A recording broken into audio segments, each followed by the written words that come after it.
Okay, right now we're just waiting on the notification. Boom. And we are live. I want to thank everyone for tuning in to a very special edition of Off the Record on the People's Podcast this evening.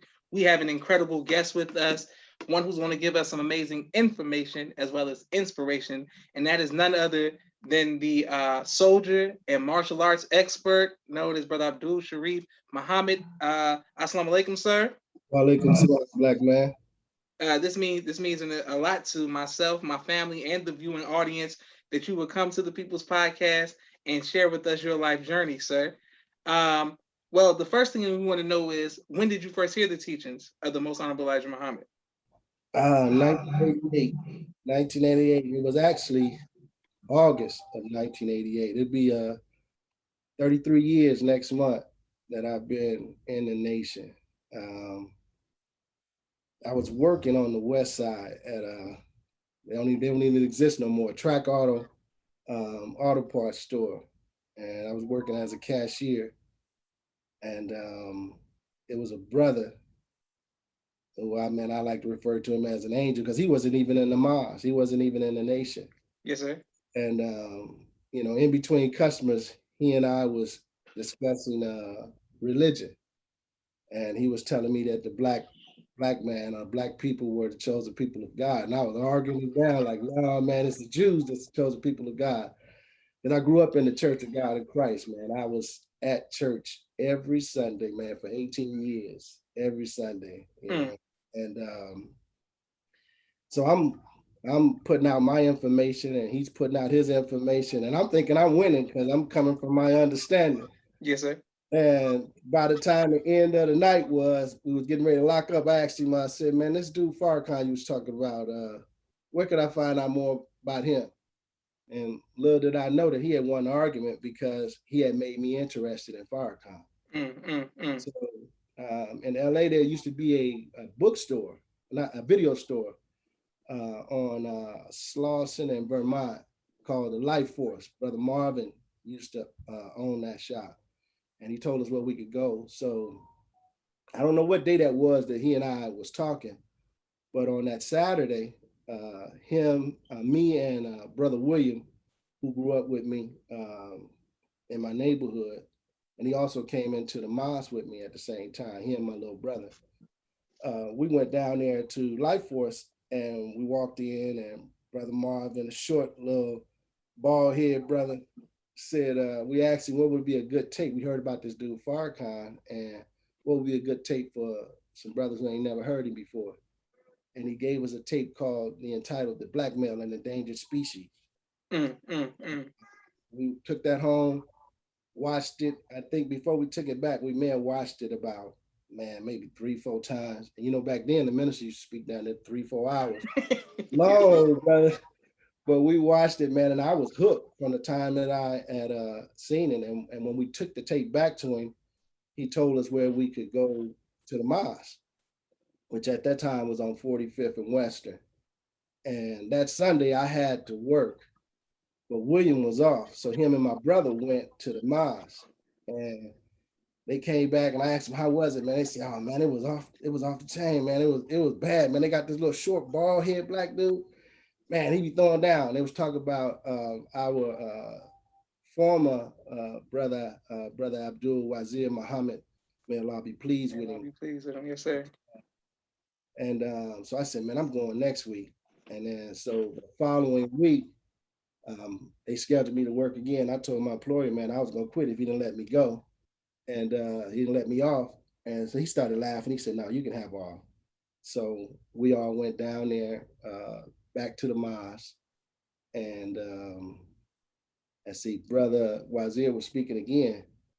And when he finished, man, I was the first one on my feet. I was ready to join up. I mean, I was hooked from hearing Farrakhan. So, um, and then I was blessed to go to the FOI, the orientation class with Brother Nuri, who is, I think you interviewed him Yes, before. sir.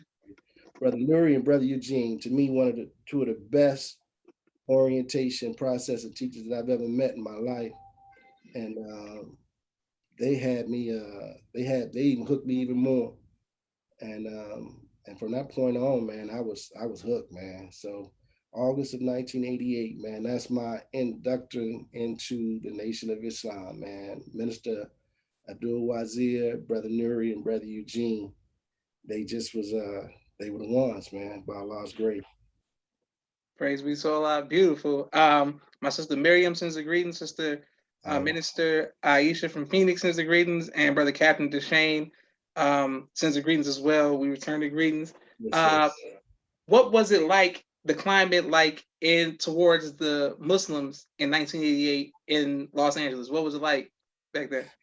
It was, man, it was a lot of motion, a lot of movement. When I came in '88, it was more movement on the west side. We didn't really see the Muslims on the east side. Um, like I said, I didn't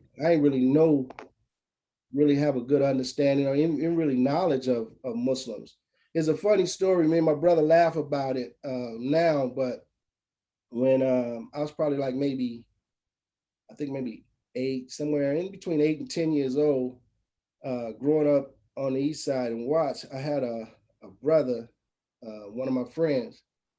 His father was more, I don't know, I don't know if it was his father, but they were more out there than us because we were church going people. So it was pretty much a routine for us. You know, every Sunday, sometimes on Wednesday, sometimes on Fridays, we go to church, and you know, and that's just what our thing was. It was a very structured religious house.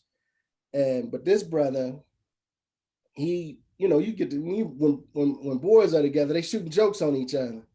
And so he said a joke that he said, man, when you get older, you're gonna be selling bean pies, and your name gonna be Abdullah Muhammad. And I'm like, man, the name just sounded so funny to me. I'm like, man, I ain't gonna, and a bean pie, man, please. Sweet potato pies, but bean pies, I don't know nothing about that. It sounded nasty to me, but I'm a little young child. And funny that by the time I turned 18 and come into the nation, and then at 22, the Honorable Louis Farrakhan gave me the name Abdul Sharrieff Muhammad. And I'm like, man. And I bumped into him well, at least my brother had bumped into him probably about, I think it was like maybe in the 90s, maybe 90, 98. He had bumped into the brother because I hadn't seen him since we were children. Mm. And they called me on the phone. At this time, I was working with me and Brother Sabir were working together. We were working with Wesley Snipes, and they called me while we was on the set, and we brought that up, and he started laughing. He said, "I didn't think you remembered that," and I said, "Yeah, I did. I remembered it." But on the on the on the east side, it really wasn't a lot of Muslim activity. We didn't see it on there, and when we came in, we didn't really push on the west side. We came back home, and Allah blessed us to be out there in the streets in the on the east side in Watts, in Compton. We started going all over the place. Everything east of the 110 freeway when we were covering it. Like myself, Brother Will, and my brother Sharrieff, we covered it. We was, by Allah's permission, very influential in bringing Islam back in the late '80s, '90s on the east side. That was our little stomping grounds. That and Compton. Praise be to Allah. Yes, sir. And we thank you for your sacrifice and the sacrifice of your family to help establish Islam in North America, but especially on the West Coast. I wanted to, sister, okay, first of all, my sister Naima sends a greeting. Sister Regina M. Muhammad says, Assalamu alaikum family, listening from Poughkeepsie, New York. Thank you, Sister Rose, Sister Consuela, and everyone who continues to watch. Please like, share, and subscribe. I can't wait to put this on YouTube. But Sharrieff, okay, we got a lot of talking points that I look forward to addressing. But I want to go back to, can you clear, with my interview brothers from New York, they have to clear the borough situation up so people who never been can fully understand, have a better understanding. So when you say the east side and the west side, can you give us city specific specifics of what you're saying? Make it plain for us. Yeah, well, LA has it's a whole monster to itself. Southern California. Well, you got the 110 freeway that cuts the east side and the west side in half. And on the west side, you have You have like West LA, you have Inglewood, Gardena, Okay. uh, Okay. uh, I guess you call it the west, we call it the west side of LA. You know, you have that Culver City and everything. On the east side, you have most of the projects on the east side. You got the Okay. Pueblos, you got Avalon Gardens, Nickerson Gardens, the PJs. Uh, Man, everything is on the east side. That's on the east side of the freeway is the Roughnecks, the Roughnecks, and you got the Latinos on that side, the F-13s and everything. So all of that is on that side right there. So you go from uh, the east side of the free of the 110, and it just goes all the way down.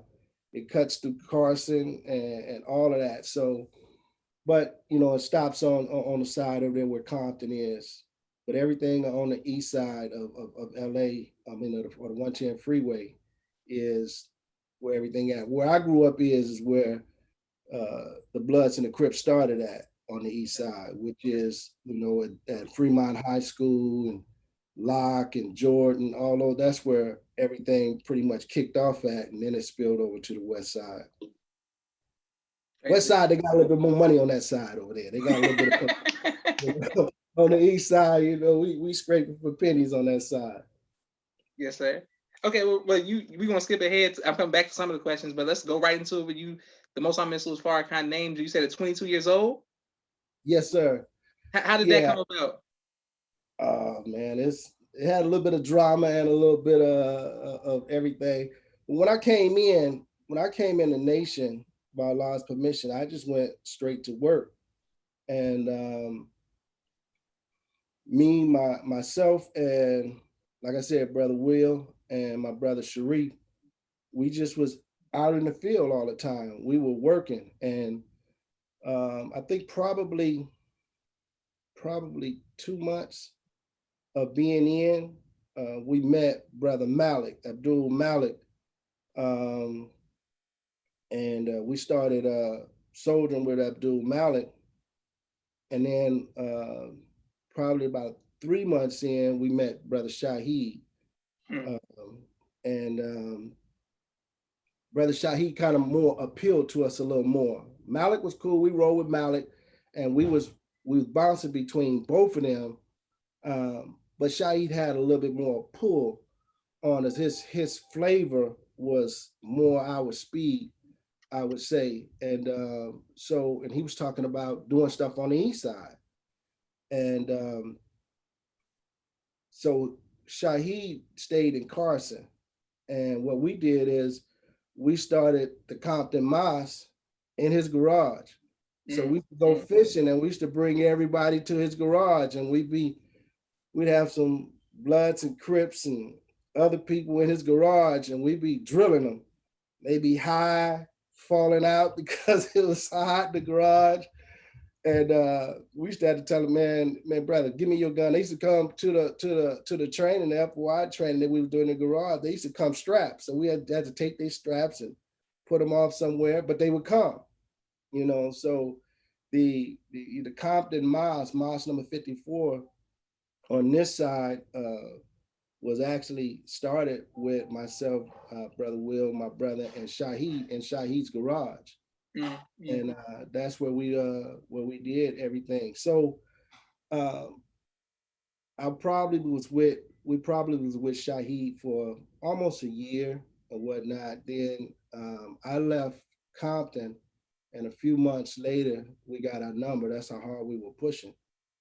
Compton got their number, but I went back to LA. My brother and Will, they stayed there in Compton, and when I got back to LA, I hooked up with Cjo, brother Sabir, Yes, who's sir. Yes, sir. my brother Steve, the martial artist. And I was training with him. You know, we used to cross train with him off and on while I was there in Compton. But when I came back to LA, I really devoted myself to my training with him, but I still was in the street moving. And I met a brother in the street um, brother Lebo. They call him Lebo, but his name is Leo Muhammad. I met him, and everything took off from there because I used to be in the streets, and sometimes I went to the neighborhoods that I knew, but Leo had connections with everybody. And we worked out a system on how to make contact with all of the different neighborhoods. Because one thing in the streets, everybody knows somebody.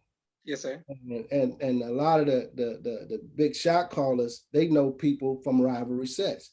And if they weren't cool with them, they at least knew who they was. So they would give us names, and we go and ask for that person, and we would go and do what we had to do. And by Allah's permission, I was able to build a name. They never saw me do anything that wouldn't represent the Honorable Louis Farrakhan correctly. Um, I still got a good name to this day. 33 years later, I still got a good name in LA. None of them ever could say they caught me chasing after they women. They never saw me smoking, drinking. When they saw me, I was representing Minister Farrakhan. If I go back there now and they bump into me, like one of the last times I was there, maybe about 3 or 4 years ago, and I went down to LA and bumped into some of the brothers that I hadn't seen in a while, and particularly since I moved to Georgia. They're like, man, you still with Farrakhan? I said, I ain't got nowhere else to go, man. Nowhere else better. And but long story short, me dealing in the street, making contact with all those different sets. Um, we used to when the minister during after '92, when Rodney King insurrection jumped off, um, because we had made so much ties with the brothers and whatnot, um, and they were trying to piece up, the Honorable Louis Farrakhan had requested that they had come to Chicago. Someone would come to Chicago, and it was on a Saturday. So I was at the house sleep. Man, they came knocking on my door, and they said, "Man, we about to go see Farrakhan. Man, you going?" I said, "Yeah, I want to go," but I didn't know nothing about it. So they came and knocked on the door, and I got up, got dressed, and everything, and we went over to Brother Captain Waleed's house, and uh, and I told him, I said, "Man, how y'all find?" They said, "Man, uh, well, I don't want to say brother's name, but they said a particular brother said that the minister was paying for them to come to Chicago." And I said I wanted to roll. So when I got to Brother Waleed's house, they, like I said, they waited. They knocked on the door, woke me up, and I waited. And we went over to Brother Captain Waleed. May Allah be pleased with him as well. Please, yes, sir. And your pops was there. And so I asked him. I said, "Man, I hear that they finna go see the minister." I said, "If I come up with my money uh, to get my own ticket, can I roll?" And he said, "Yeah, you could go. You could get your own ticket." And so I told the brothers, man, that I was gonna roll. And they, man, I'm dealing with the street life, man. They went in their pocket. They came up with the money to get a ticket right off the bat, regardless of what the price was.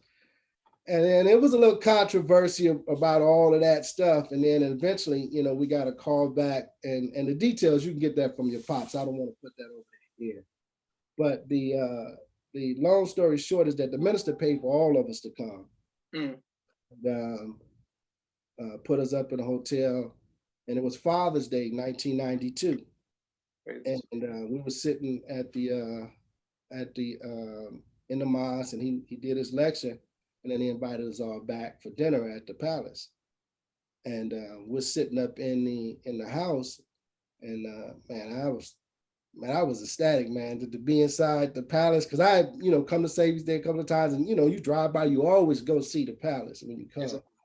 and to be inside was, man, it was off the chain, man. And so we sitting down, the minister on one end, and we're down on the other end. In fact, your pops was sitting at the other end of the table, and then it was Brother Shaheed next to him, and then it was me on the right side of the table.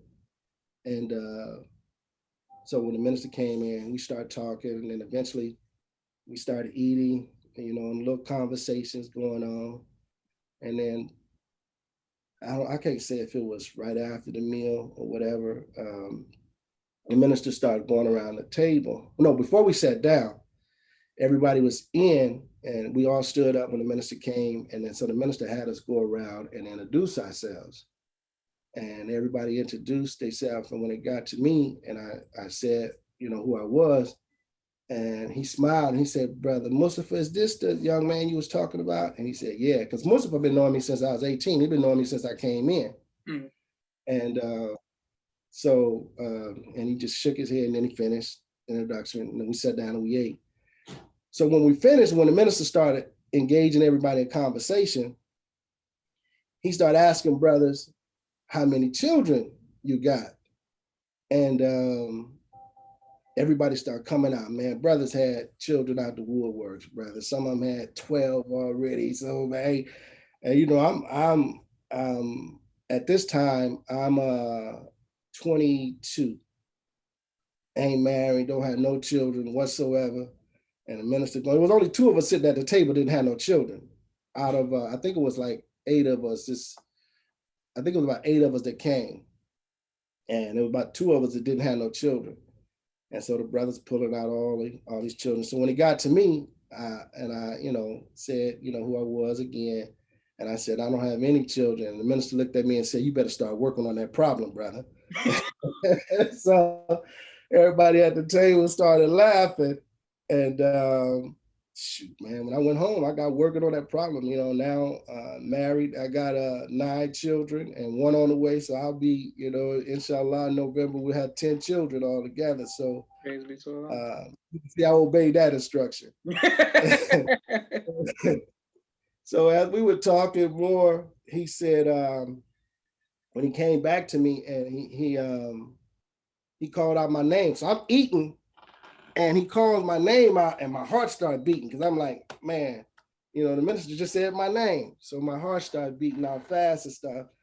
And he said, my name used to be Gamaliel. And he said, "That's a good name." He said, "I think he was a lawyer or something opposite of Peter or Paul."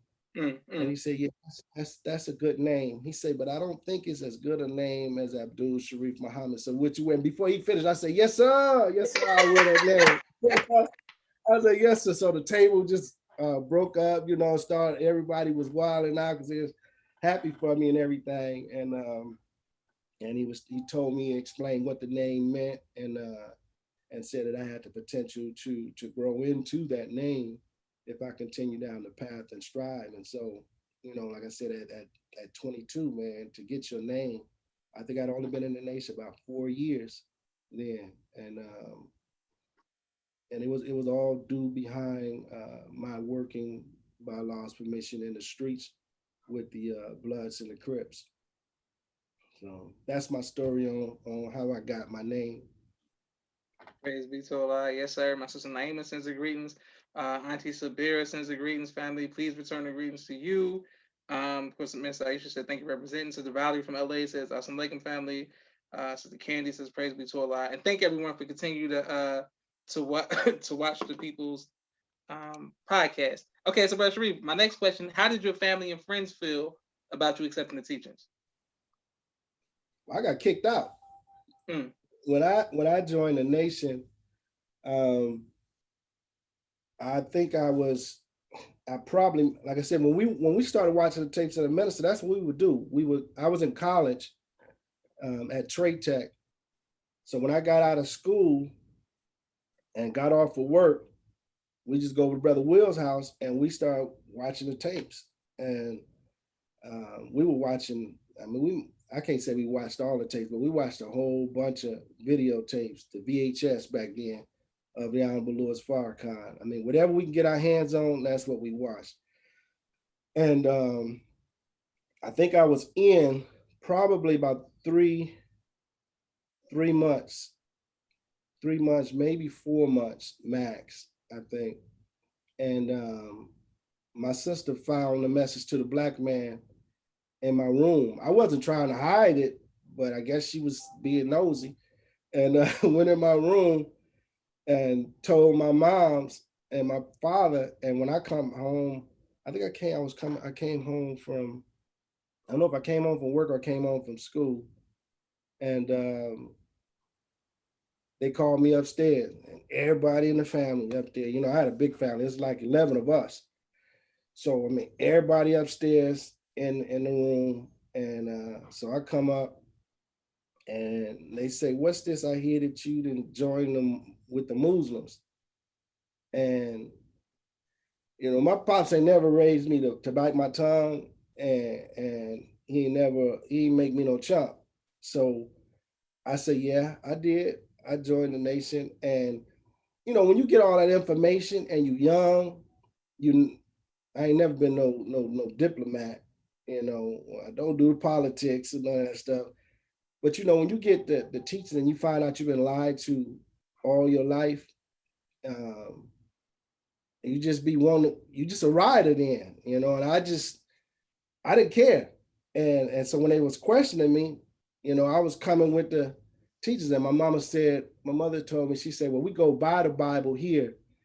And I had heard Khaled speaking, and Khaled may not be the best example to follow, when you in your rhetoric. And so I told her, you need to stop going by the Bible and go into the Bible. And so I started explaining the difference of how we the chosen people and everything. And my father told me, he said, "Well, we Christians in this house. So you and your little funny Bible got to get up out of here." So I packed my stuff up, and Brother Shaheed told me, he said, "Man, you can stay with me." And so I packed all my stuff up, and I went and stayed with Brother Shaheed.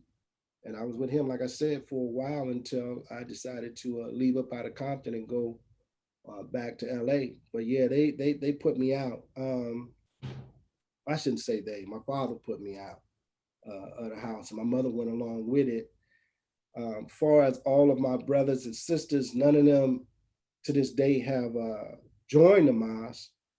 Um, they, I have one outside of my brother Sharrieff. He came in the mosque with me. Um, my father told me to leave him alone. He said when he get old enough, if he want to go, he can go, but you can't be taking him down there. So Sharrieff used to sneak out the back door, and I used to pick him up down around the corner, and he'd go to the mosque with me. I mean, I wasn't gonna let him stop him from being with what's right. Yeah, So I mean, exactly. I didn't scoop him up from the house, but I would pick him up down the street, and we go to the mosque. Um, a couple of my brothers have come to the mosque once, uh, and but the majority of my family, no, they haven't accepted the fact. Well, they have to accept it now that I'm in it, because my mother thought it was a fad, a little phase. I was gonna go through it and I was gonna come back. But um, before she passed, she and I had a conversation, and she told me, she said, "You one of the most spiritual children that I have." And she still believe in Jesus, and I told her I believe in Jesus too. Exactly. So we had an understanding. But the majority of my relatives, in particular my siblings, nah, none of them are in the nation except for me and my younger brother Sharif.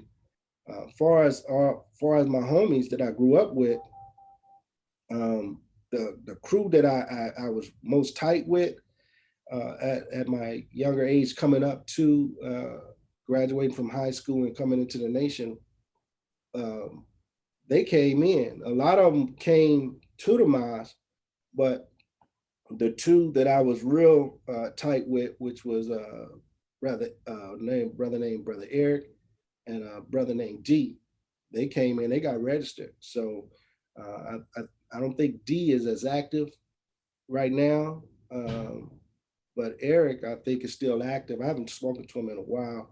He went through a little trial and everything, but as far as I know, the last time I heard, he was back active in Compton, Mars.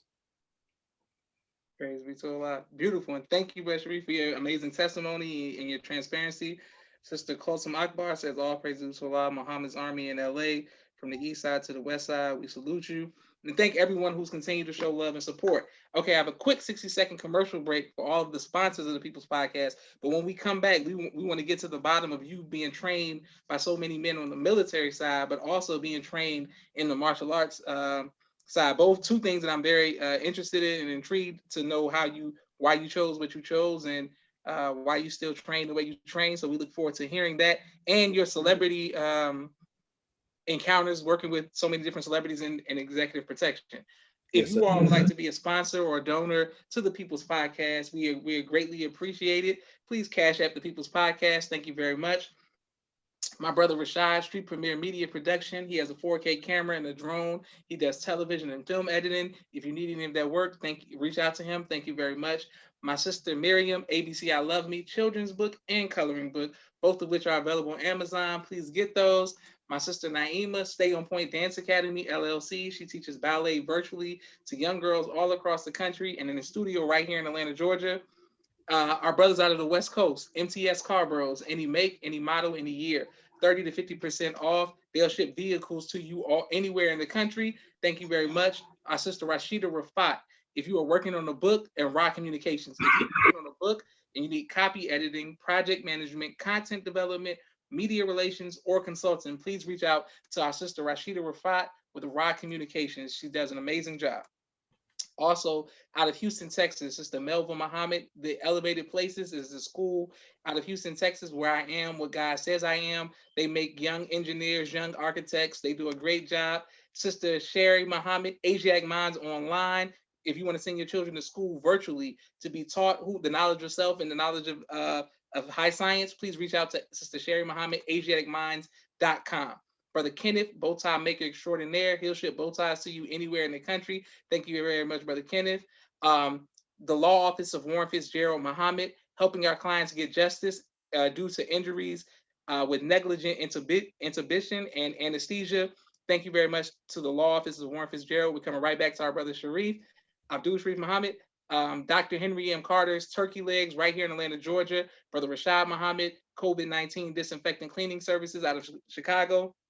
My father's book, A Soldier in the Movement of Christ, AbdulSharrieff.com. And last but not least, my two books, Cleopatra, which is on a children's book on Amazon, and No Father, No Excuse, which is on Amazon as well. Thank you all very much for your continued support and sponsorship. All right, right back to our brother Abdul Sharrieff Muhammad.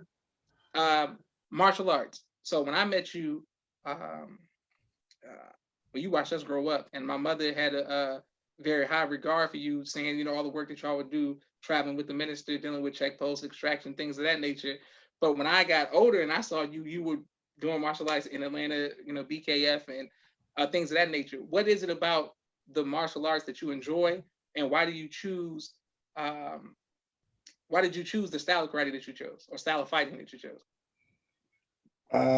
Well, I always wanted to learn martial arts when I was young.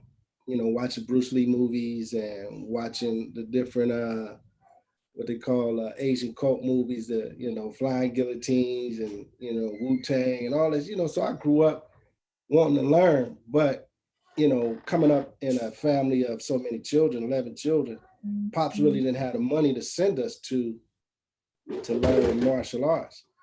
So when I came into the nation and was introduced by Brother Abdul Rab, which is one of the first brothers I met. So may Allah be pleased with him as well. Yes, sir. He introduced me to Brother Steve. And I went down there and saw Brother Steve doing the martial arts. And the manner in which he did it and the words in which he used as he was teaching, it just started pulling me. And then when I got in, well, Brother Sabia has a way of his martial arts, the way in which he teaches martial arts is very simplistic, but it's mathematical. And I think that one of the first times I seen him move, I was just standing off to the side watching. And we have, I don't know if we call it focus bag, we call it punch, I call it the punching bag. He had the brothers holding that bag and he was demonstrating on that bag. And every time he hit that bag, it seemed like it got harder and harder and harder. and the brother was rocking backwards. And I'm looking at this little dude hit this bag, and I'm like, man, I want to hit like that. And so after the end of the class was over with, I asked him, could I join the class? Brother Rab, he introduced us, and I asked him, could I join the class? And he said, yeah, you can come back next. We were doing Tuesdays and Thursdays down on Crenshaw at Chilton Alphonse's place. And so I came in that the next class and got into the class, and I was doing the techniques, and I started picking up pretty good. I mean, I have a boxing and a wrestling background. I used to wrestle in high school, and we used to box all the time, in the neighborhood. And then, up the street from where I grew up at, it was like a little parole center, but they had a little youth program. And so I used to box there. And my father wouldn't let me join the team because I was so small, but he never saw me really get out there and fight. And I was good at what I was doing, but I was just so small, and he wouldn't let me get out there and go. I mean, I was 4'11" until the summer of the 10th grade is when I got past 4'11". And but when I saw Brother Sabir, and then I got out there and I got a chance to train. So at the end of the class, he reached into his bag and he gave me a purple belt. So I didn't even have to start at no white belt because my comprehension was already pretty good. And I still got the purple belt that he gave me to this day. And from that point on, man, I was just with him all the time. And his science in which he teach, it gives you discipline. And so what really made me, one of the things that also made me stick with him is because he gave me an example of what a man is supposed to be like, what a husband is supposed to be like. Okay. And you can submit to Brother Sabir. It's easy to submit to him because his patience level with you is very high, and from seeing the minister with Brother Shahid, I was able to secure the minister a little bit. So I got a chance to be around the minister before I even got registered. I was doing security and I wasn't even registered. In fact, when we started Compton, I was the first officer in Compton and I wasn't even registered. But the nation, when we were just starting, we was just getting, it was like it only had been up for 10 years, since the minister had started back up. And so with Brother Sabir, I got a chance from being around the minister, getting a little bit closer to the minister, seeing the minister, being with Brother Sabir, which was Brother Steve at that time, but I'm just say Brother Sabir. His example was like Minister Farrakhan to me, very humble, very quiet, and very deadly. When you spar with him, I just couldn't believe that a person his age and his size was so doggone quick that he could hit and he could maneuver and he can just demolish you in seconds. So we would get out there and spar with him. He taught us how to fight. And he always told us that, you should be able to finish a fight on your first pass. Yes, sir. So, yes, sir. And he demonstrated that it was possible. So he taught us bone on bone. He said, it don't make, he said muscle hurts, but bone hurts even worse. Yes, sir. Yes, sir. So he taught us how to punch. He taught us how to kick. A lot of people do fancy kicks and everything. He said, you don't need all of that to win. He says, one thing, I don't fight my friends and I don't fight my brothers. Anybody I fight is an enemy. So he instilled that in us. So with the Honorable Louis Farrakhan teaching us to love Black people, Brother Sabir, he drove it in even more because I'm with him every day. I was with Brother Sabir so much that sometimes they didn't want to kick me out of their house. Well, Sister Sabir want to kick me out of the house, but I'll be right there with Brother Sabir all the time, and we were together so much that people actually think that I'm his biological son because we're so tight. there's a 30-year difference, age difference between us, and I still consider him my best friend. And we always talk about everything. You can always seek good counsel, good guidance, and he, by Allah's permission, is the one who helped to bring me in control of myself, um, showing me different forms and types of behavior and how to control anger, how to control frustration. Um, because once you learn what he taught you, I mean, you feel like can't nobody whoop you, period. Yes, sir. Yes, sir. It's not like I haven't seen anybody that come up against our science that wins, and not put nobody else science down, because he always says that it's not the style or the science or the system that beats you, is the man, utilizing it and how you use it. So we in fighting and learning how to fight with him, it just gave you that much confidence. It was always that when you get into a confrontation, you resort back to your training. So if you have no training, you don't have nothing to resort back to. So if you resort back to your training and you took your training serious, now on top of that, you got Master Farad Muhammad backing you. So Yes, sir. now you're really undefeatable because you have a superior training. And we say it like this: our science and our system is second to none, which means that if I submit first to Allah and then I submit to what my instructor taught me, then I'm not going to be beat. I work too damn hard. I train too long to get out there and lose. So you got to come with a superior attitude in order to defeat us. And that's where we, and particularly myself, that's where I grew to, and that's how I feel today. I don't have a second class fighting science. I believe, one of the best fighting science, and I'm always open for anybody want to test it. It's always open, by Allah's grace. As far as your other part of the question, the military science, my father was in the Marine Corps. So it was a certain posture that he always had. My father had, Marines don't think they can ever lose. Marines fight Marines when it ain't nobody else to fight. Yes, sir. Yes, sir. And my father always taught us, he said, you never lose, never give up. You can accomplish anything. And he said, the object when you fight somebody is to win. Regardless how it is, what you got to do, the object is to win. Yes, sir. Brother Sabir used to say the same thing, but he used to say when you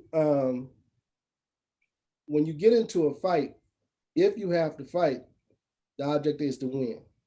He said, if you got to pick up a Volkswagen and hit them with a Volkswagen, you pick up a Volkswagen. He said, but the objective is, he said, ain't no such thing as cheating when it comes to fighting. Yes, sir. Yes, sir. If you got to get into a fight, your object is to walk away, not be carried away in no shape or form. You're supposed to be able to walk away. So we train in that manner. So when I met Brother Sabir, well, before I met Brother Sabir, I was introduced to, I believe he was a captain in prior to 75 in Compton, a brother named Wali Shamsuddin.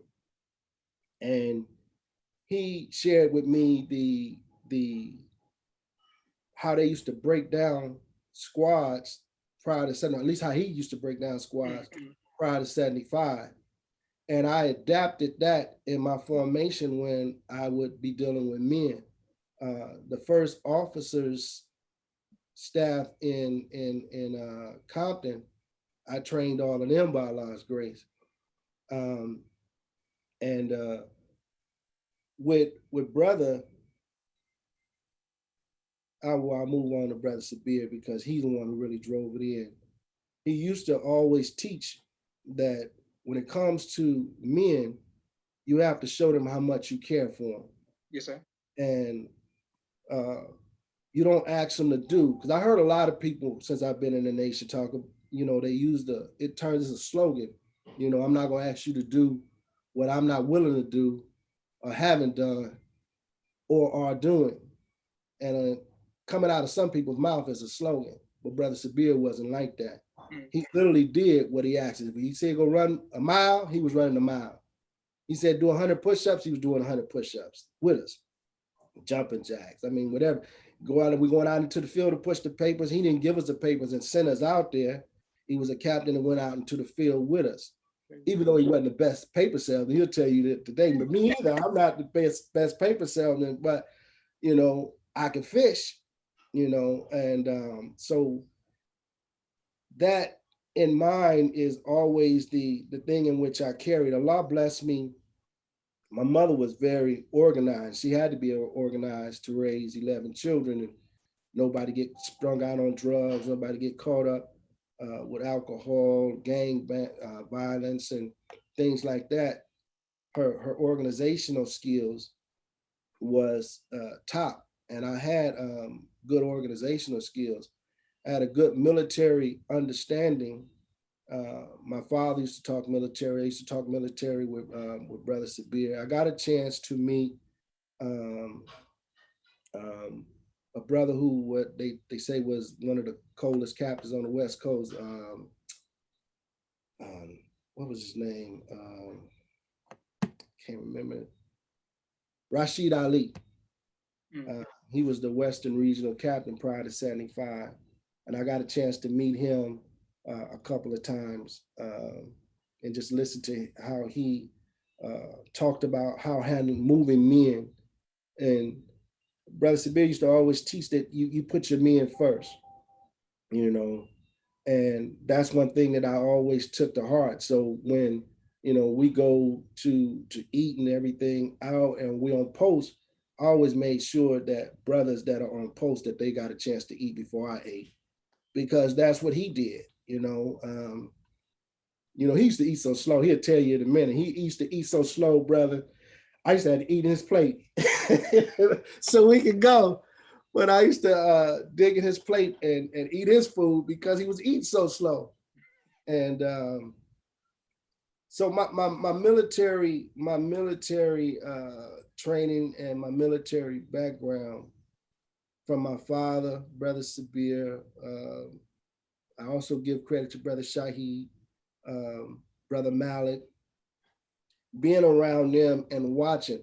And from all of them, you if you're a studious type of person, you learn a lot of what to do and a lot of what not to do. You learn what works and what don't work. And I would say that for anybody who is in any form of leadership, the most important thing being in leadership is what you can do for the men. Because from what the minister said, that the most Master Muhammad told him, most Honorable Elijah Muhammad, he used to write him a letter, and at the end he would say best wishes to you and the whole 19 million.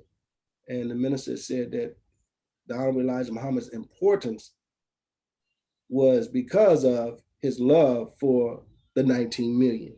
And so keeping that in mind, that regardless of what it is that you do, yeah, you may have authority over men, but you were supposed to be their servant.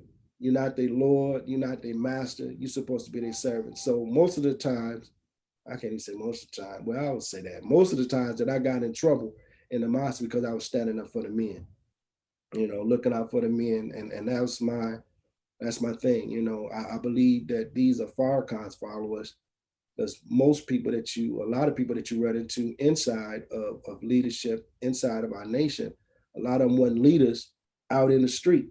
They weren't leaders before they came into the nation. And Allah blessed them to get that position. And sometimes they lose their way and believe they are what they are not, which is they're not Allah. So my military thing is look out for the believers.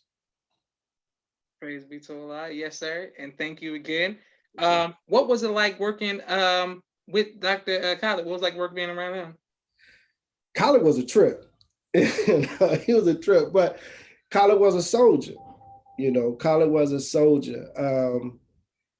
In 90, before I got my name, at this particular point, I had already working in the streets. We had, the minister was coming up to meeting with brothers at Jim Brown. And I was very influential in that because I used to stay in the streets all the time, bringing a lot of brothers up to meet the minister at Jim Brown's house. And me working in the street with Brother Leo and my brother and them, we probably from filling the sports arena, Bonaventure, sports arena a couple of times, the Bonaventure, the Coliseum, the Forum, and there's a few other arenas. Man, we probably have brought through, I would say, around 10,000 people, Bloods and Crips, to hear the Honorable Louis Farrakhan speak. Over the years in which we were soldiering, and Khaled had came. I don't know. I can't remember what year it was. I don't know if it was 93 or 94. Um, no, no, no. I think it's still in 92, sometime in 92. So it is 92, 93. And I had met Khaled several times. I met him, we used to secure him. I met him through Shaheed. And then when I was with Brother Sabir, we had a security team. So we used to secure Khaled every time he would come on the scene. And I had set up by Allah's grace, I set up a meeting of Bloods and Crips because they were doing the unity thing. And Khaled was the keynote speaker in Nickerson Gardens. And he had met me, but he didn't know me. And but he said that he would come and speak because Khaled people is from the Pueblos. They on the east side, but they the southern part of the east side. And so I put out a few flyers, but in Watts on the east side, it's word of mouth. In the streets, it's word of mouth. You don't have to do a bunch of radio promotions and all that stuff. It's word of mouth, and we put in the footwork. I think right up before he came, me and Brother Leeboy, we had sat down and we had mapped out all of the different neighborhoods in Southern California, really. And we started touching base with everybody on the east side, west side, Pasadena. I mean, I think it was like maybe 119 different sets. And we had touched most of them. And so during the peace treaty after the insurrection, we set up a meeting for Khaled to come to the Nickerson Gardens. And when he got there, it wasn't a whole bunch of people there. So he started going off on me like, man, you should have waited and all this stuff. And you just was pushing it. I say, Brother Khaled, I said, I know what I'm doing. I said, they're going to be here. And he's like, no, I don't want to hear it. He was going off, right? So he went in, I think in the room. And then so people started pouring in. And it was standing room only. We had to put a speaker outside of the gym because you couldn't get everybody in there. Mm-hmm. And then, so after it was all over with, he apologized to me. That's not like Khaled to be apologizing and stuff, but he apologized. So I guess you did know what you're talking about and whatnot. And at this time, I didn't have my name. And he was saying he's the first one who he told me, he said the minister had did a lecture called the Gamaliel Factor. Mm-hmm. And he said, if you keep these type of works up, brother, I'm sure he'll be giving your name, but he might not change that name, but you might get your Muhammad and whatnot. And I'm like, oh, praise be to Allah. And I set up another one and he spoke, but Khaled was Khaled, man. He was raw. He did a lecture. We were securing him in Pasadena, and he did a lecture. Khaled very animated. He had a picture of a white Jesus, and he was teaching, and there was some white people in the hall, and he said, "This bastard ain't Jesus. He's an imposter. And he threw him on the ground. And the white lady said, oh, and he kicked him out. He kicked the picture into the hallway. And she said, oh, he kicked Jesus. And, you know, Brother Sabir was on post. And when he did that, Brother Sabir turned around backwards because he was busting up. And Khaled used to try his best to make us crack on post. If that's what it seemed like to us, because he would be going in and he'd be saying stuff and to try to make us crack, you know, on post.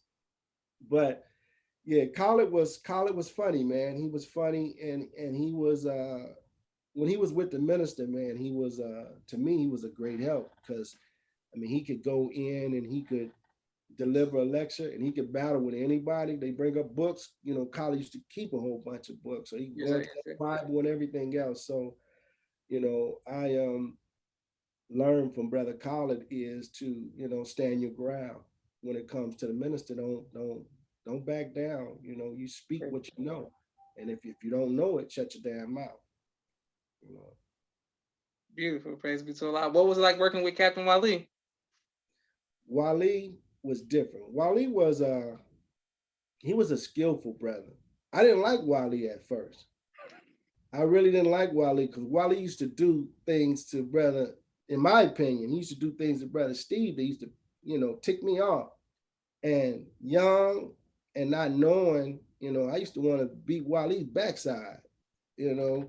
But brothers be like, nah, we don't put our hands on other Muslims. But he used to, it seemed like it was stuff that he would just do to you just when it comes to brother Sabir, he was doing things that he didn't necessarily have to do because brother Sabir following instructions anyway. He don't buck no instruction.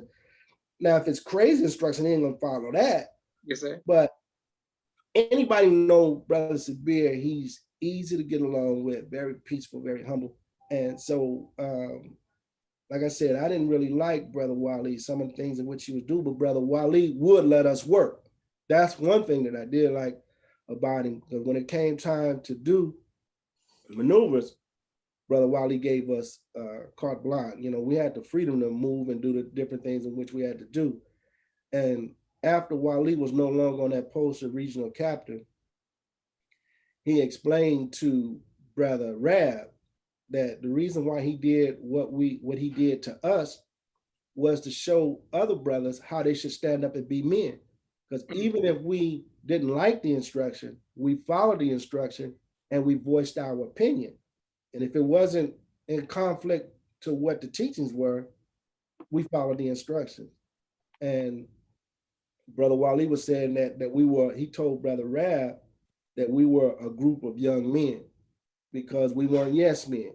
You know, we didn't just go along just to get along. If we didn't like it, we told him what the hell we didn't like. And he would tell us, man, we all do it the way y'all wanted to get it done, but it needs to be done. Or things that he knew that was kind of like borderline, he wouldn't bring that to us. He would take it to somebody else. So, and I didn't know that Brother Wali, you know, studied me as close. And we had a conflict when I was the assistant regional captain under Brother Halim. And Brother Halim brought Brother Wali in to mediate the conflict. He started asking questions to the brother who had the problem. And at the end, he told brother that, you know, if brother says he's going to do something, he going to do it. He said, I've been knowing him since he came in the nation.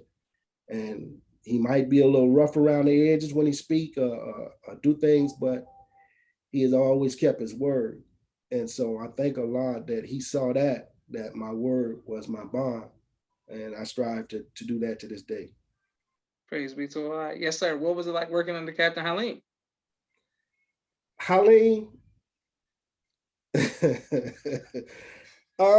it was good under Brother Halim to a certain degree. Brother Halim gave me a lot of freedom to exercise the gifts and talent in which Allah blessed me with. I was his first officer at one point in time, and then when he was the local captain under Brother Wali, I was his first officer for a bit. And then when he came on to the post as regional captain, when he first got on the post,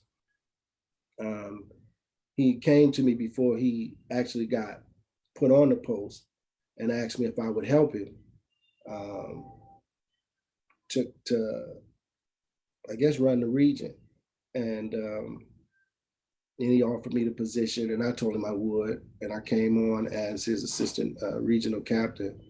Mm. And like I said, Brother Halim is not the most organized brother, but that's where I complimented him because I'm very organized. Mm. Um, we were blessed to be able to eliminate the final call on newspaper debt. So I mean, my ideas, being a young man and loving these teachings, um, brother Captain Halim is more like he's a like a hands-on captain, a field captain. You know, he would be more like a field captain going out and different. Because that's one thing when it came to the newspapers, brother Halim has never been one of those captains that just he send you out and he don't do nothing. Brother Halim do it right with you. He's the only other captain that I know of that I've soldiered with, other than Brother Sabir. But as far as over a mile, Brother Captain Halim is the only brother captain that I've ever soldiered with that goes out into the field, which when we used to go and work out and run, Brother Captain Halim would show up sometimes. He would go and run with us. He'd be right out there running. Um, he would get on the floor and work out martial arts with us. Um, so Brother Halim, he give you, if you show him that you know how to do something, he would give you the freedom to go ahead and do it. And that's what he did working with me. He gave me the freedom to exercise the gifts and talents that Allah had blessed me with. So, I thank Allah for that because I was able to grow more into who I'm becoming now because of the freedom to get what was in me out. Beautiful. Praise be to Allah. Yes, sir. Well, let's talk about drill, sir. The one of the legendary drill instructors in our nation. Someone who, once again, I grew up watching your drill routines and the West Coast style of drill. What is it about drill that you like, and what is it about being a DI that you like? um, drill was fun to me at a point. It was very very fun. And like I said, I came in when I came in and started learning drill. I learned our form of military drill from Brother Keith, Brother Sabir, and Brother Ronald, whose name is Jabbar now. He's one of Brother Sabir's black belts as well. Mm-hmm. Um, they were the smoothest drillers to me, man. And I used to watch how they get down. So whenever we were coming up with drill routines, I would just when I wasn't on the floor and I was standing off to the side to see how they came up with it, I just watched them, watched them and watched them. And then eventually it became my turn. When Brother Sabir moved away to Georgia, it became my turn to pretty much teach the FOI drill and martial arts. When Brother Sabir left, I was the only student that he had that started teaching the martial arts. So one of the routines that we had when we were training with Brother Sabir is after martial arts, we would go into drill. So I just kept that routine up going. And what I what I liked about drill is the trickery drill that you could do, the different moves, the different maneuvers, the rhythms, and everything. Brother Keith, who I consider one of the best drillers around, he was so smooth, and what he used to do, he used to give us. I mean, he was a drummer, so he would call it staccato or something like that, and he would give us the different rhythms of drill. So when it was my turn to be the DI and come up with the drill routines, I would come up with drill routines in my shower. So Mm. when I'm taking my shower or whatnot, the acoustics in your bathroom is good. So I would start, coming up with whatever rhythm in my head, and I would drill. while I'm taking a shower. So the speed, even the slow, the rapid movements, all of that. And then whatever I came up with in the shower, I would bring to the brotherhood, and we would start working on it. And it was real fun to come up with different routines, and you try to leave your mark on the nation. And by Allah's permission, I believe that He blessed us to be able to leave a mark on the nation. And a lot of people coming in now, and they weren't around when we were drilling. So when they see certain things, they don't even know where it came from, And the pause step that everybody do, from the juniors to all the way to the MGT, they don't even know that came up off of our drill team in '95 when we hit that pause step and made everybody fall to the floor. Mm. Drill was just it was fun then. It was very, very fun. And just certain things. It's just after a while, it lost its interest to me, and I like to see it, but I don't necessarily drill anymore. I've had the little bug where say I should get back in it, and then I said, nah, man, that's I'll keep on working and doing other things that I'm doing. But that was the big thing, to be able to get out there, because it also gave men discipline to be able to listen to one person and follow those instructions. So those were the fun parts about drill to me. Beautiful. Praise be to Allah. And a special shout out to, well, of course, all your children, but Taqui for drilling with us 1 year. Well, getting this very close to drilling us, but, being with us for a whole year of training and carrying on your legacy, and then drilling the next year with the Atlanta brothers. So shout out to your sons for carrying your legacy on. What about fear, Brother Sharrieff? Being in Watts, then coming to Atlanta, just doing, we're going to come to celebrities who you did security for as well, but being a fighter, but being in the nation in the '90s, and the crack hair and all of these different things, has there ever been a time when you were faced with fear? And if so, how did you overcome that fear? I mean, everybody, I would be lying if I tell you I wasn't afraid.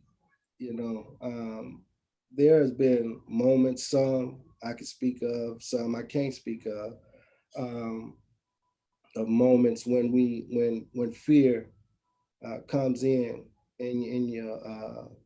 your atmosphere. But again, like I said, training with Brother Sabir, it wasn't fear to the point where I knew I couldn't handle myself. Um, but we've had run-ins with the enemy, and you have to call on Allah, and that's what I did, and many of us did. We call on Allah in the person of Master Fard Muhammad to overcome the aspects of fear. Um, I far as in the neighborhood, I never really, especially coming into the nation, I never really had any fear. When I accepted Islam, I accepted it 100%.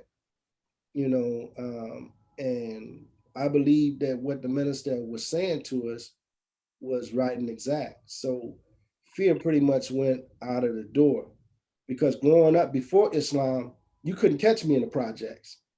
Man, I wouldn't, man, please, I wasn't going near the projects unless I was in a car. But after accepting Islam, I'm in the projects sometimes by myself Mm. in the projects. When I first came into the nation, I had a jerry curl. It looked like Ready for the World. It was long, hanging down my back. I had the lines cut in the side of my head. I had a black silk suit, a sky blue. I probably was royal blue, a silk shirt, and a little black bow tie, and some blue socks, and some blue shoes.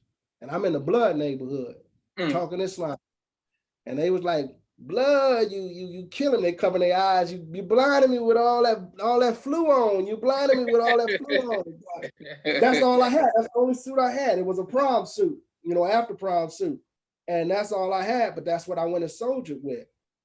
And I was soldiering, like I said, they probably had never seen a Muslim with a jerry curl.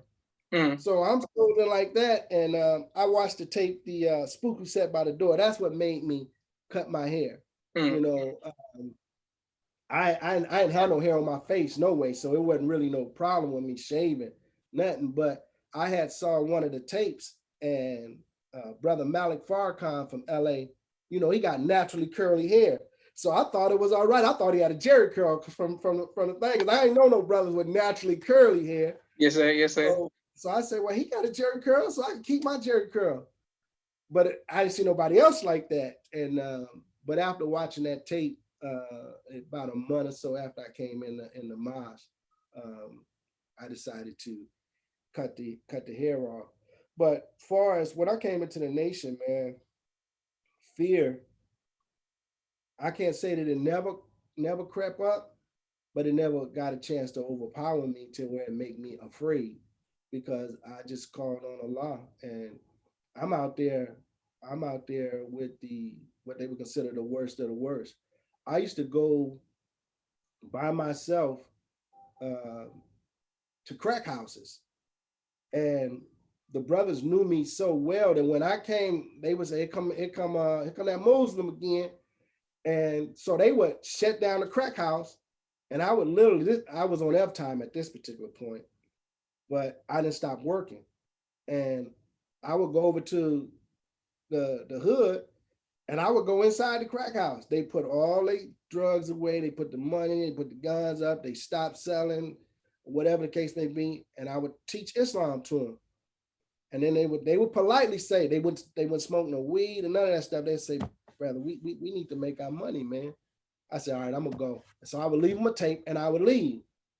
And I did this for the whole 90 days that I was out on time. But I would go to different sets, and I would leave tapes with the brothers, and so the fear factor, man, it just wasn't there, man. I was out to get soldiers for Farrakhan, and so I wasn't worried about nothing, because you know I never grew when I grew up. My family was known as the motorcycle riding, church going family, so I could go into every neighborhood and not have to worry about them affiliating me with any Bloods or Crip rival neighborhoods. I had a free pass to go everywhere, and especially when I came into the nation, it was like, man, he a Muslim now, so it was good. Praise be to Allah. Yes, sir. Well, I interviewed another brother recently, about 3 interviews ago, and he spoke about him being on F time. And when he was on F time, he said he would drive up and drop guests off at the mosque, even though he couldn't even come in. What is it about you all? He's from the same generation as you, like the '90s. What is it about you all that when you are on F time, y'all still did the work? What is that about? Man, it's. I mean, you love Farrakhan, brother. I mean, I say to this day, sometimes we talk to brothers that, you know, when you hear the restrictive laws, it was like the Most Honorable Elijah Muhammad said, "Don't be so quick to charge insubordination."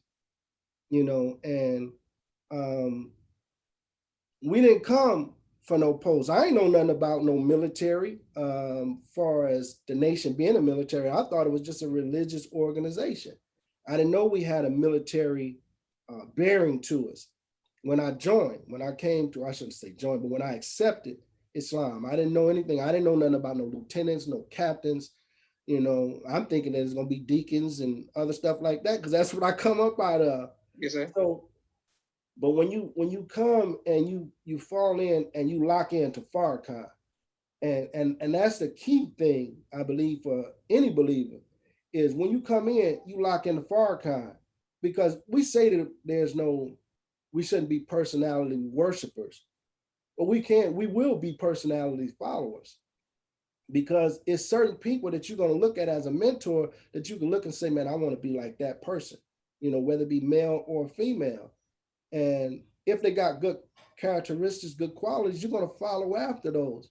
Um, but the very first person that you need to follow after is Minister Farrakhan. And when you follow after Minister Farrakhan, it don't matter if the person who you admired, because I admired Brother Khaled, but when Khaled dipped to the left, I dipped to the right. One of the things Brother Khaled had said, one of his last lectures. He did a lecture at Long Beach State College, I believe it was. That was the last time that I did security for him. Um, he had this was after he had got shot the first time, and then he came back, and it wasn't really. They didn't send any. He was still in good standing, but the captain them didn't send anybody down there to secure him. So I got the team that I was with, and we went in security. And he invited us back to the room, me, Brother Wazir, and Brother Larry. We were in the room with him, and he asked us, how did he do? And so I told him he did good. I say, but my problem is you only mentioned the minister, the messenger, and Master Prophet Muhammad once, and that was in your opening, and you never mentioned them anymore. And he went into his little rant. It wasn't about that. It was about so and so and so and so. I said, well, Brother Khalid, you asked me my opinion. You asked me what did I think. I share with you what I think. And I told Brother Wazir, I'll be outside waiting for you. And I left. And I wasn't, part of I wasn't fucking with Khalid no more after that. When he showed me that he wasn't with the minister, I didn't give a damn. I bounced. And that's where it was. So that was my thing when it came to F time. I didn't give a damn. You can put me out of the mosque all you want. You can't kick me out of the nation. You can't make me stop loving Farrakhan. So you could charge me with insubordination. And they came up with a new charge for me, start talking about conduct on becoming a Muslim. I'm like, damn, if that's the case, everybody could get put out for conduct on becoming a Muslim. And you walk around there 300 pounds, that's conduct on becoming a Muslim. You ain't found out how to eat to live. So I'm like, man, it wasn't no big deal to me. So, I mean, I could do 90 days standing on my damn head. So my thing was, I love Farrakhan. I accepted the teachings and said that I was backing.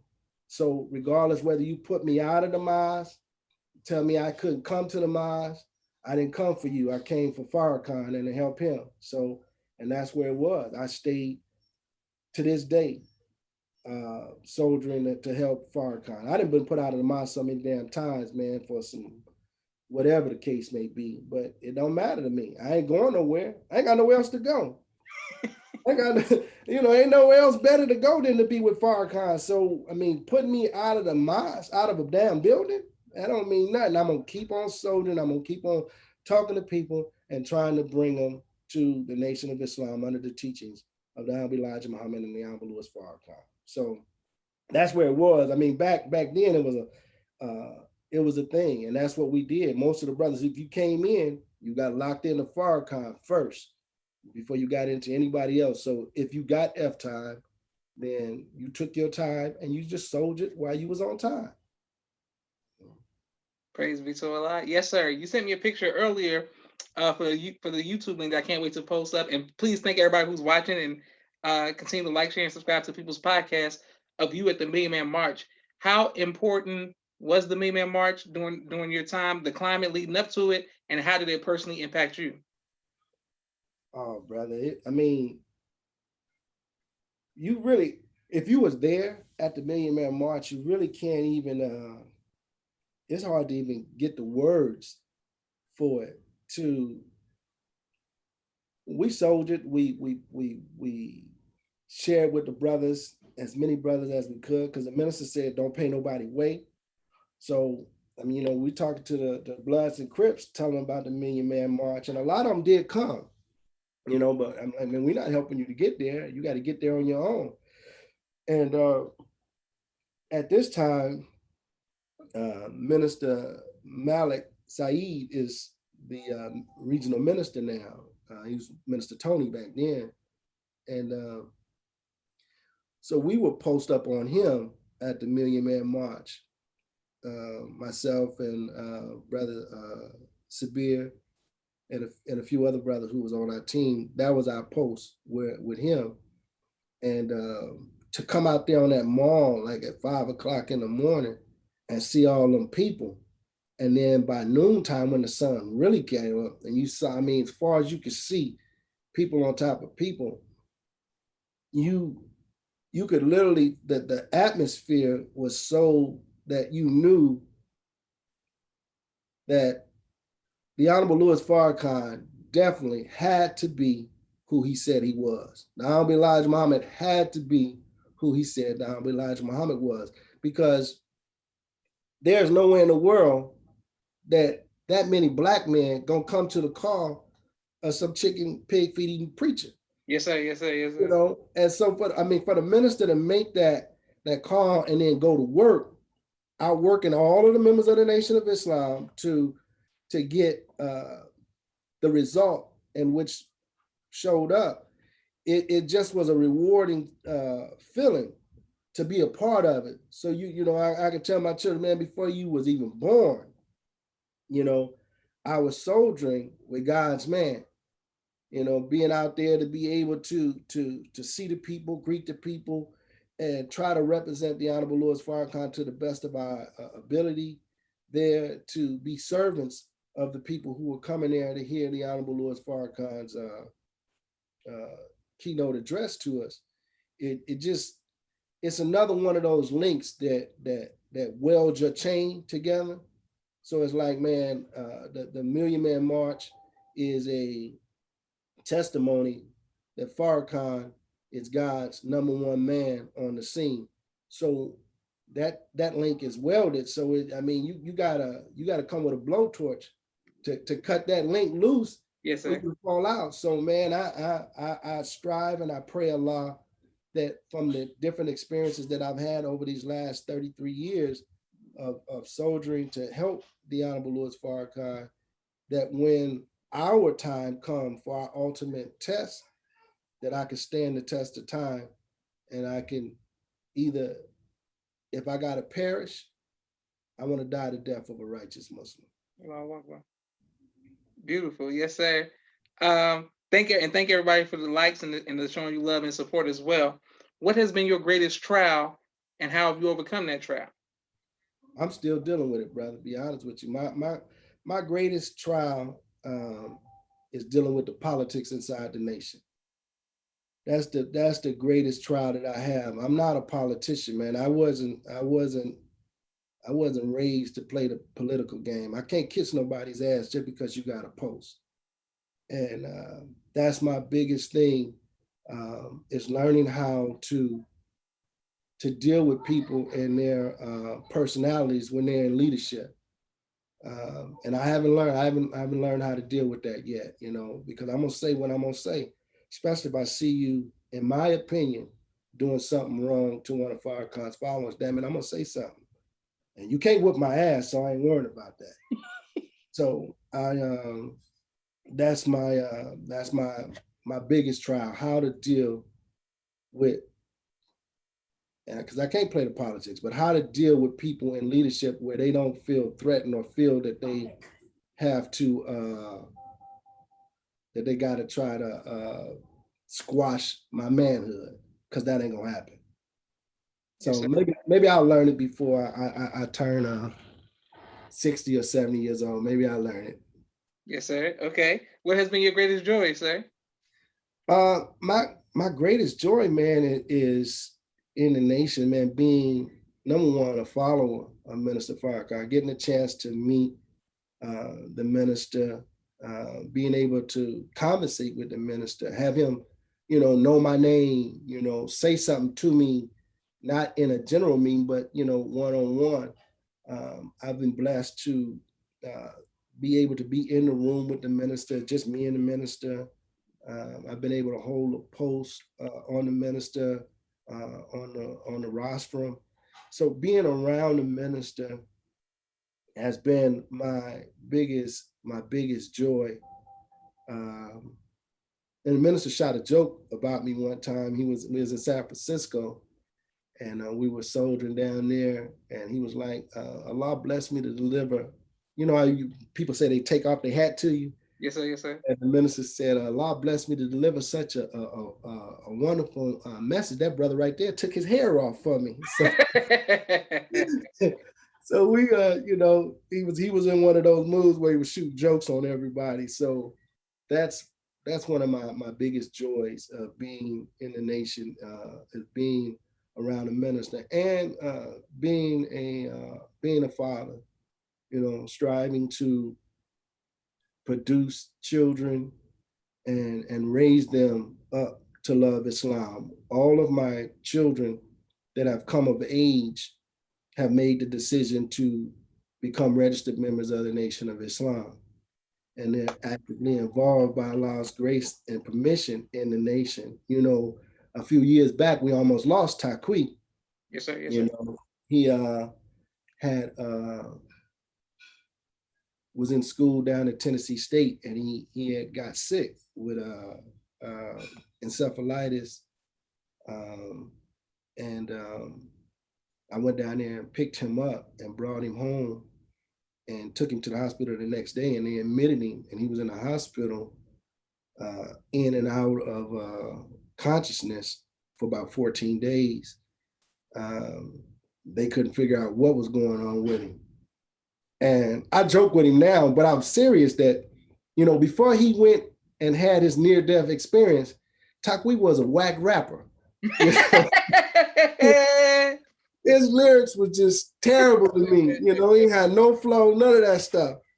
And when Allah brought him up out of that experience, now the boy got skills. He got a nice little flow, you know, by Allah's grace permission. So to see that he went through that and he came out more in love with Islam is a joy for me as a father.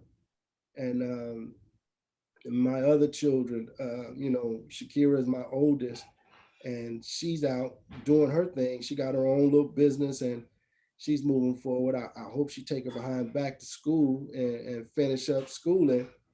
But she's doing good as a business person, you know, self-employed, I should say. She got her self-employed, and you know, Kwawi is doing his thing. You know, I just got to try to get him locked down because he's trying to do so many businesses. I'm like, man, get one of them off the ground rolling good. I mean, his mind is just thinking on a regular basis, and he's moving and things. So to have children that think about this mission, think about trying to back the Honorable Louis Farrakhan with their talent is something that a father would be extremely proud of, and I am. That's the other joy of being in the Nation of Islam. Beautiful. Praise be to Allah. And what advice would you give to future fathers? Man, it would be different. It would be for I would give different advice for a male if you had male children and you had women children, female children, I should say. I would give different advice because all of the weight falls on a man, you know, to be the provider for his family. And as I tell my sons now, the struggles that I've been through, I don't want you to have to go through those struggles. You should go through your own struggles, but you shouldn't have to go through the same struggles that I went through. You know, I messed up my credit so many times that I finally learned the importance of credit and how to build credit. So, you know, credit really is a physical aspect of making your word your bond. So if you make your word your bond, see, when I messed up my credit, I was like, hell with the devil. It don't matter. I mean, I get what I get from him. If I don't feel like paying him, I don't feel like paying him. But not knowing, but I was young then, and not knowing that would come back and bite me in the backside later on. So as the minister taught, that our word have to be bond regardless to whom or what. So I teach my sons now to write things down. Get your bare minimum that you're trying to strive for. Write it down on paper so you can see it with your eyes, so you will have a goal to go after. And you should know, as a man, you should know where you want to go the next 5 years, 10 years, 15 years, and 20 years. And you should set those goals. Every time you reach a 5-year mark, you should set a new 5-year mark for yourself. And you know, if you're planning on having a family, you got to know what it takes in order to be able to raise a family, because it's getting more expensive. And you have to look for a woman that's going to complement what it is that you're trying to do and what you're trying to go. Because I mean, a lying, he ain't stopped making no fine black women. I mean, he do that on the regular. If there's anything finer than a black woman, he kept it for himself. so, so, he ain't stopped making them. I mean, they coming out every day. There's fine, attractive black women. So I say, that is a point. That's your first contact is you got to have somebody that you want to uh, be pleasing to your eye when you wake up with. But she got to have something up in her head too, Absolutely. and she need to bring something else to the table too. Not just, it's got to be when it's just you and her. If y'all can come to a good understanding and y'all grind together, when it comes to the point when children start to come, then she'll be able, and you got to take on the full responsibility of everything. Y'all be further ahead. Don't go out trying to live like everybody else is living. Most of our people get caught up in trying to live like this one is living and living like that one is living. Black people, even in the Nation of Islam, we make poor people's decisions when it comes to finances. So I'm trying to teach my children, my daughter and my sons, don't make poor people's choices when it comes to finances because it'll hurt you in the long run. You'll be turning around and you 60 something years old, 70 something years old, and still working a job when you should be enjoying your life, not working to have to pay for anything. So we end up going out and we buy uh, expensive cars, or we buy cars with a note. I tell my sons now, I say, you get a car that you can pay off.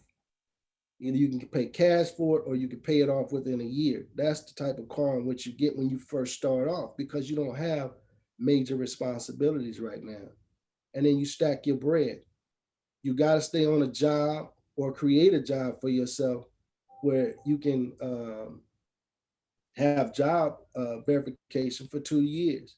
Your credit, you have to work on your credit, get your credit as strong as you can. And when you do that, then you can go into buying property. There's more people been made millionaires from real estate than any other business around. So I share with my sons and my daughter that your first piece of property should be a rental property, should be an income property, anywhere from a duplex to a fourplex. And then from there, you can go from your rental property into a single family home. But most of us, in particular, people that are my age, we did it backwards. We bought a home.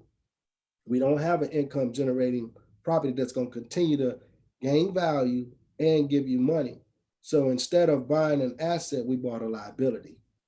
Because if you lose your job, people still look at their houses as a asset, but it's really a liability. Because if you lose your job, you're going to lose that house, and then your credit is messed up for the next 7 to 9 years because you got a foreclosure on there, unless you was able to sell it as a short sale. And even that kind of counts against you because the banks made less money off of it than they would normally make. So I pretty much tell all of my children to, and particularly my sons now, get your finances together and know where you're trying to go. And for my daughter, I can't stress enough.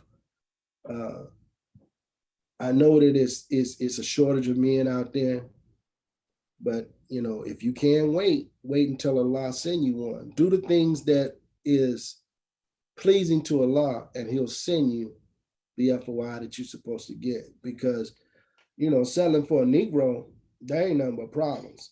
And my sons, them, I tell them the same thing, man. You want you an MGT. They soldier like you. You want somebody that believe like you believe. Yeah, it's a lot of big booty, fine girls out there, but that's all they got. They don't have a love for Master Fard Muhammad, so you ain't doing nothing but bringing trouble in your house. So I promote Muslim marriage, Muslim relationship. That's what I promote, and I promote for my children to be wise financially.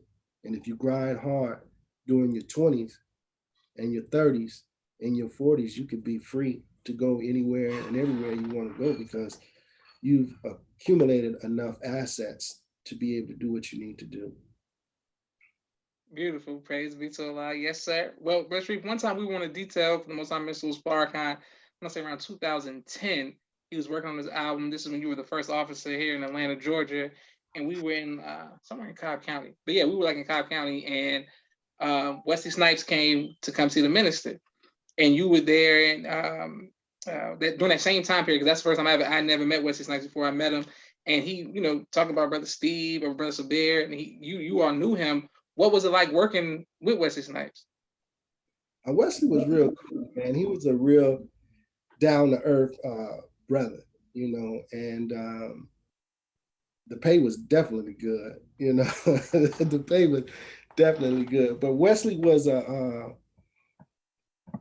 we would be in different areas, and Brother Sabir was overjoyed when I came to work on because he had already been with Wesley for a few years before a position opened, and he brought me on as well. So again, like I say, man, I've been with Brother Sabir for seemed like forever, man, since I've been in the mosque.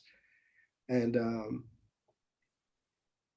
after Wesley had got comfortable knowing that I know how to handle myself, because I was still young, I was still in my 20s. And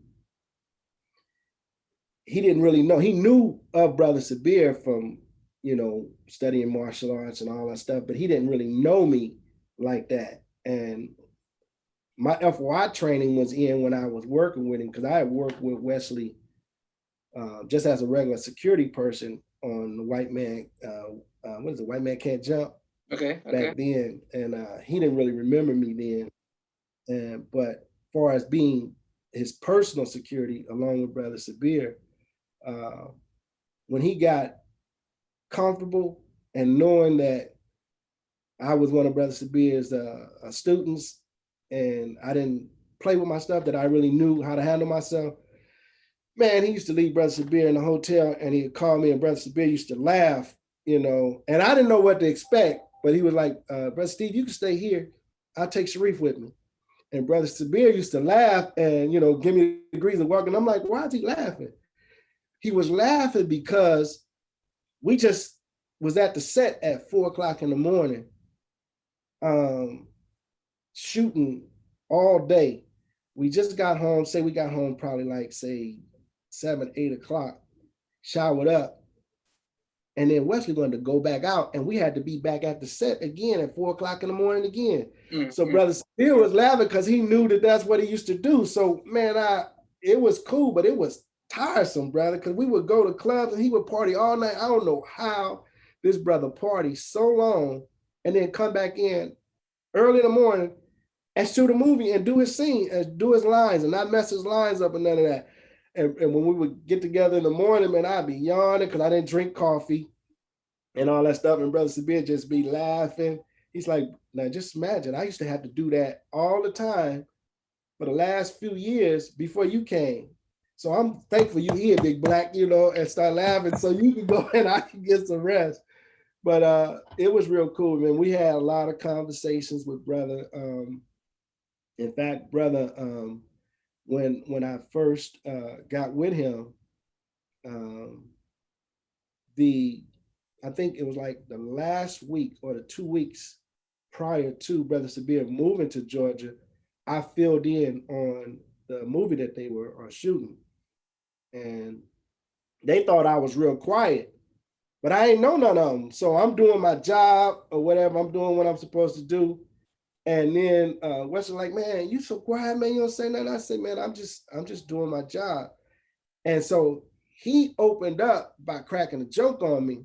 And I said, okay, all right. So when we started rolling and they got to know me, man, I used to crack on everybody. I'm cracking on his sisters and all of the assistants.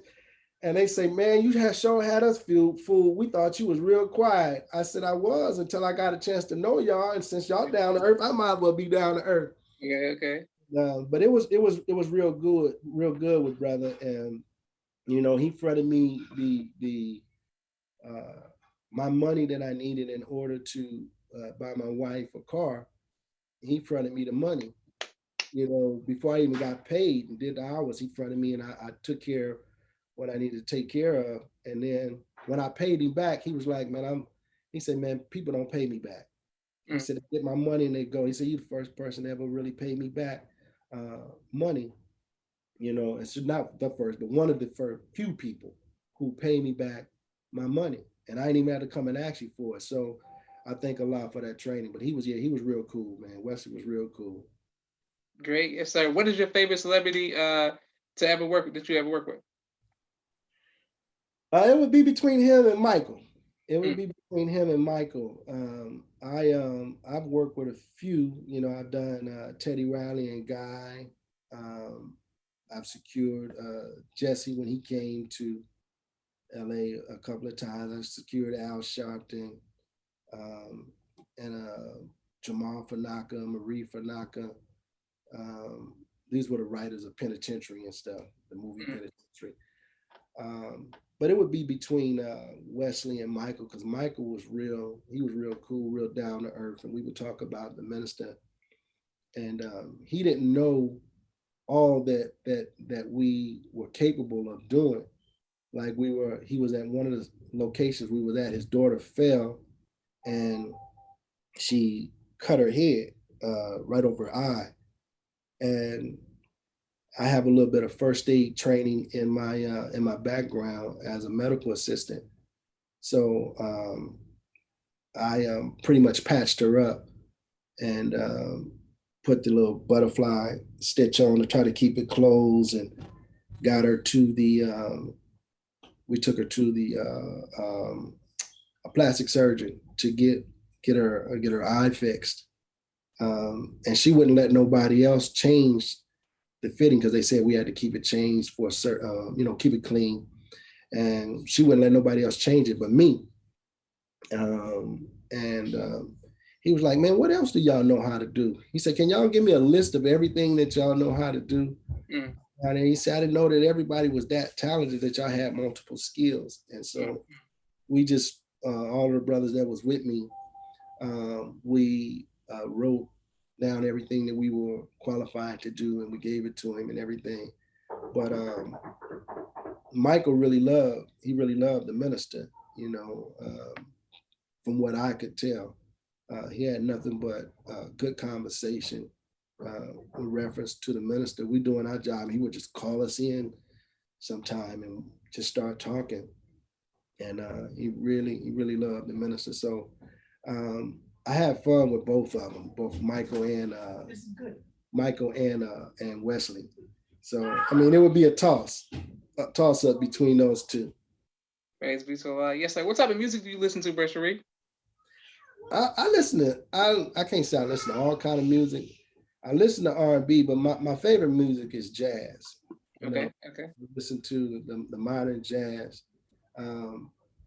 When I first came into the nation, Public Enemy was out, so I would listen to a little bit of rap, but because of my feistiness, man, I turned off the rap, man. I be listening to the rap, man. A white person say something out of the blue to me, they wasn't getting no pass. They was going straight to sleep. So so I guess I can blame it on the thing, but that's my personality. But my music is really jazz, and I like soulful singing, love songs and stuff like that. But mostly jazz music. Praise be to Allah. Bro Sharrieff, if you can meet God face to face and ask him one question, what question would you ask him? If I could meet God face to face, one question. Well, let me give you my second answer. I don't think my first answer would be good for it would be good for radio or TV audience. Those who know me know what I'm talking about. So I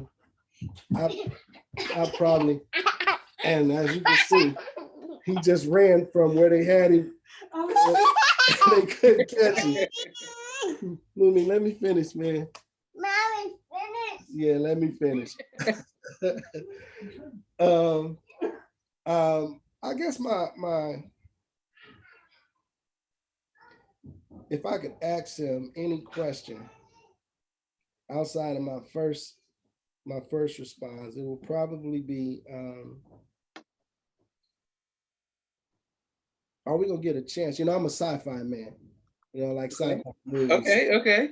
Are we gonna get a chance to maybe get on a mother plane and go to other planets? Mm, I'd mm, love to mm. be out to see that type of thing. So I would leave that as my second question to ask the God. My first question is not suitable for airwaves, brother. Okay. Yes, sir. What question? If he could ask you one question, what question do you think that he would ask you? Mm, I don't know, brother.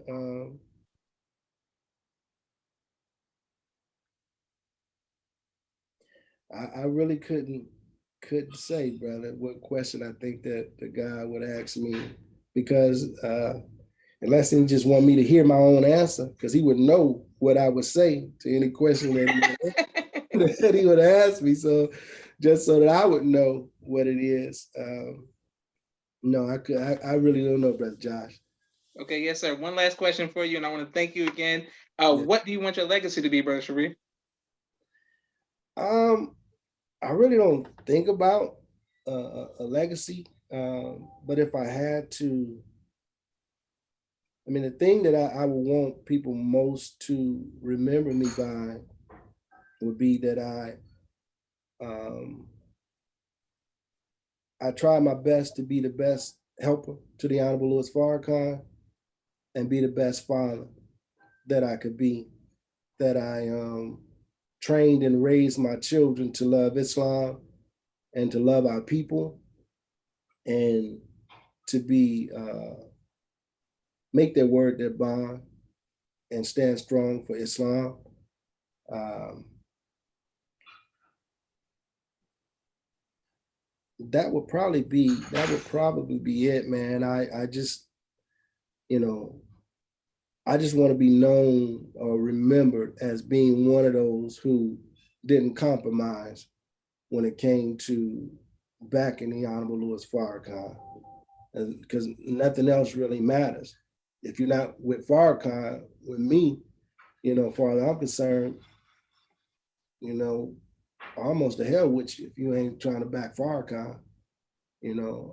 Especially if you heard it and you decided to turn and not follow it, that's on you. So I just want to be one of those that they will say that when I'm no longer physically here, that I didn't compromise when it came to the teachings of Honorable Elijah Muhammad and the support of the Honorable Louis Farrakhan. Yes, sir. Beautiful. Praise be to Allah. Well, brother Sharrieff, since you've been in Atlanta, I've been around your children and your family for the last, since I've been here. But this is the longest I've ever spoken to you, and I've learned so much from you, sir. This is an honor. I want to thank you again for your sacrifice and the sacrifice of your family, and thank everyone who's watching. I love your children. Such kind-hearted killers, you know what I'm saying? So smiles on their face, but they warriors, I'm always impressed by that. I'm like, they're so nice, but then it's like karate time, it's like it's go time. I'm like, that's why I'm very fascinated. They know how to switch back and forth so quick. I want to thank you again for taking time out of your busy schedule. I can't wait to put this on YouTube. People, please like, share, subscribe to Brother Sharrieff. Brother Sharrieff, do you teach martial arts? I haven't. I do. I haven't taught in far as a class structure in a good little while since I've been here in Georgia. I had a class back in LA. I have some students. I might be far as in the nation is concerned. I believe that I'm Brother Sabir's senior belt now. The senior belt that was over me, he passed away.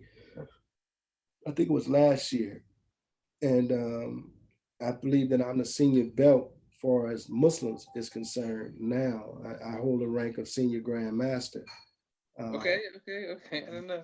I believe I got that before anybody else. So I'm his senior within the nation. So I do teach, but it's not on a regular basis like I used to. Far as the his black belts that are inside of the nation, I may have more students than everybody because I started teaching um, when he left um, LA and came to Georgia. I was the one primarily teaching, but I hope to soon start teaching again. Um, Inshallah, maybe next year. Things go right for me the way it looked like Allah is leading them. I hope to open up another school here in Georgia somewhere. So, Praise be to Allah. Yes, sir. Well, thank you again. Thank everyone who's watching. This is Joshua Leonard Muhammad signing off for the People's Podcast. Assalamu alaikum, sir. walaikum salam to everyone.